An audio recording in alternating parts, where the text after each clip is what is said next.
comme le parc existe depuis longtemps, il y a déjà énormément de choses qui ont été faites par rapport à d'autres territoires. C'est un secteur qui a une avance considérable. Mais on peut encore faire mieux.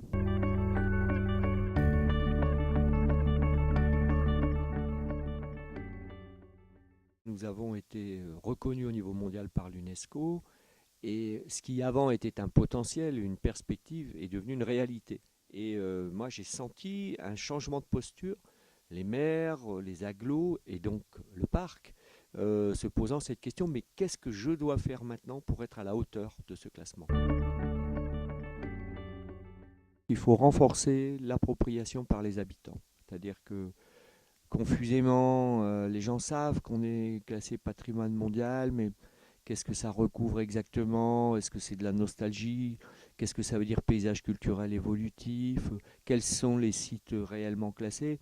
Je pense que le grand public, il nage là-dedans. Puis il y a une autre question, peut-être plus globale, plus complexe, mais c'est ça l'honneur du parc.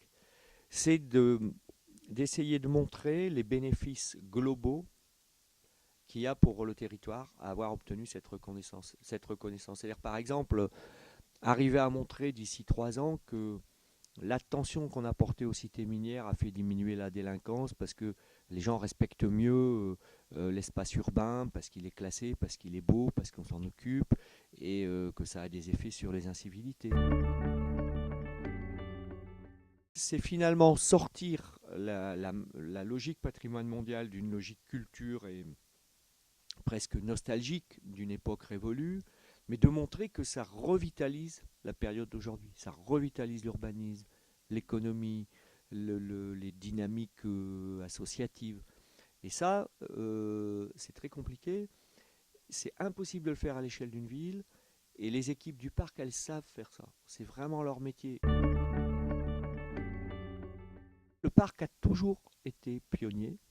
Il a toujours obligé à considérer que la question du patrimoine industriel était à prendre en compte autant que la question du patrimoine naturel. Et il y a eu plein d'actions développées. Donc, d'une certaine manière, c'est le parc qui a ouvert la voie de la transformation du territoire. Voilà. Et donc, il faut leur dire merci.